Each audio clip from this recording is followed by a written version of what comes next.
The carriage wheel cracked against a stone, and Alara Whitmore grabbed the seat with both hands as the whole carriage tilted. Her heart pounded. She was only minutes away from the estate of a man she had never met, a man she was about to marry, and now it felt like even the road did not want her to arrive. "Steady, my lady," the driver called out. "We are almost there." Alara pulled back the small curtain and looked out at the darkening sky. Gray clouds hung low over tall iron gates in the distance.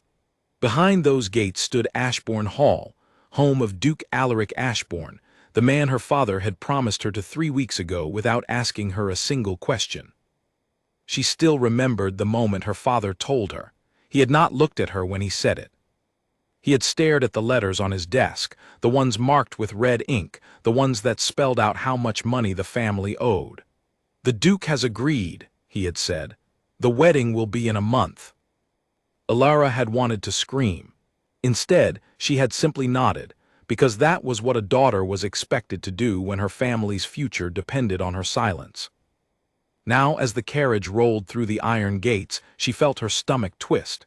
She had heard stories about the Duke of Ashbourne. They said he never smiled.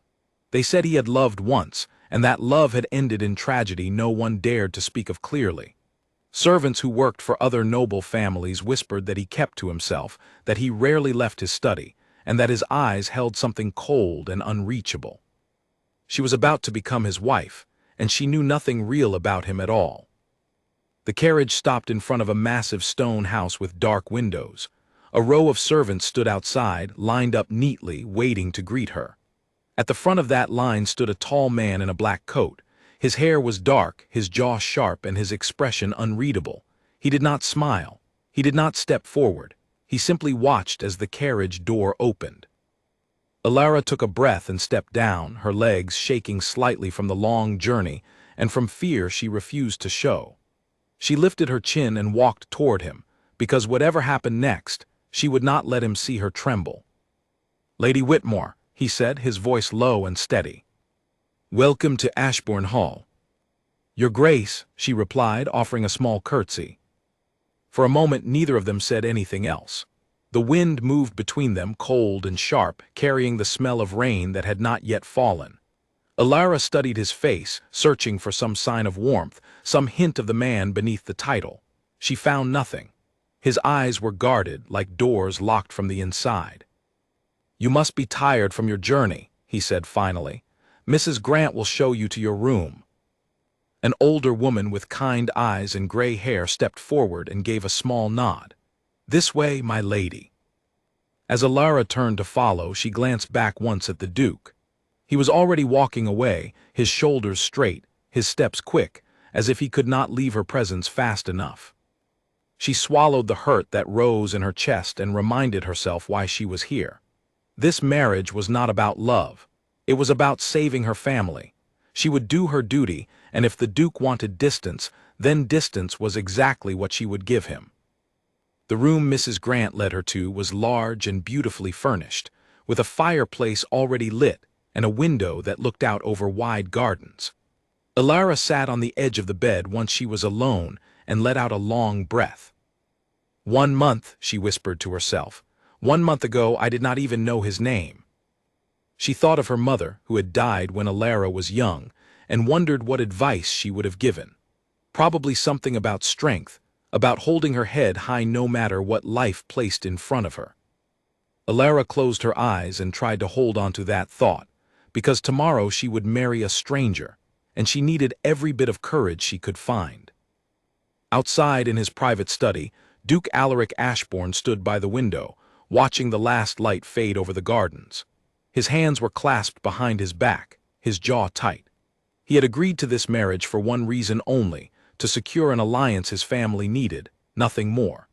He had told himself 100 times that it did not matter who the bride was, that feelings had no place in an arrangement built on necessity.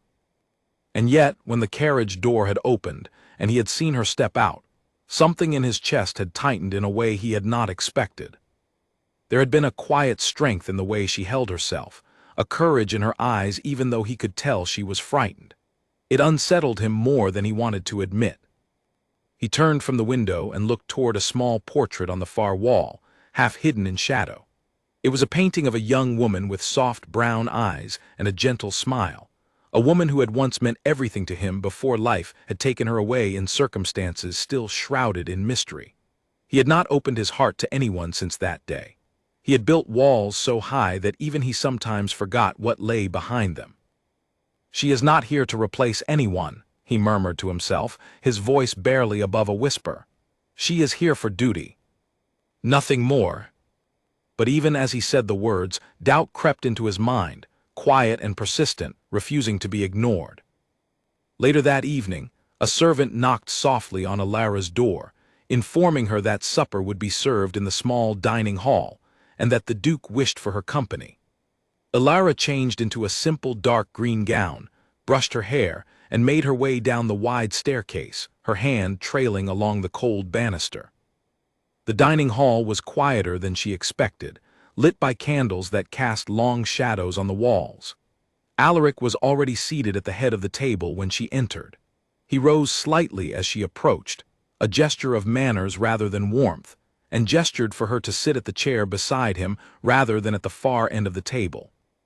"I thought it best we sit closer," he said, "since we will be sharing this house for the rest of our lives."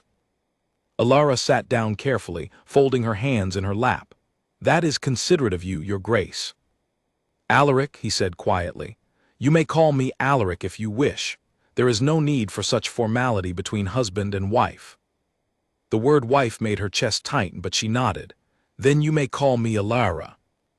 Silence settled between them as the first course was served. Alara glanced at him from the corner of her eye, trying to understand the man across from her, the man who would soon share not just this house, but her entire future. He ate quietly, his gaze distant, as if his mind were somewhere far away. "You do not have to pretend to be at ease," he said suddenly, catching her off guard. "I know this is not the life you imagine for yourself." Alara set down her fork, surprised by his honesty. "No," she admitted softly, "it is not, but I understand my duty and I will not shame my family by refusing it." "Duty," he repeated almost bitterly. "That word has shaped both our lives, it seems." "Did you not wish to marry either?" she asked before she could stop herself. His eyes flickered toward her, something unreadable passing behind them. "I wished for many things once," he said quietly, "but wishing rarely changes what must be done." There was a heaviness in his voice that made Alara curious, but she did not press further. Instead, she looked down at her plate, feeling the strange weight of two strangers bound together by circumstances neither of them had chosen. As the meal continued, small conversations passed between them, careful and polite, like two people testing the edges of unfamiliar ground. Alara noticed that whenever the conversation drifted too close to his past, Alaric would change the subject smoothly, redirecting the discussion toward the estate, the gardens, or the weather. She wondered what secrets lay behind those careful deflections, but she reminded herself that it was not her place to ask, not yet. When supper ended, Alaric walked her to the base of the staircase. "Tomorrow," he said, "we will be married before the small chapel on the estate grounds. It will not be a grand affair. I hope that does not trouble you." "I did not expect grandness," Alara replied. "I only hope it can be over quickly so that we may begin whatever life awaits us."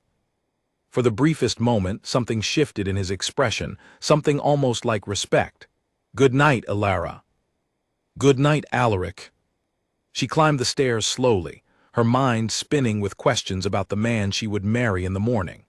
He was not the cold, heartless figure the rumors had painted him to be, not entirely. There was pain behind his eyes, a story he had not yet told, and despite herself, Alara felt a flicker of curiosity where she had expected only dread. That night's sleep did not come easily. She lay awake staring at the ceiling, listening to the wind outside her window, thinking about the vows she would speak the next day, vows that would bind her forever to a man whose heart remained locked away in shadows she could not yet see. Somewhere else in the house, Alaric stood once more in his study, staring at the small portrait on the wall.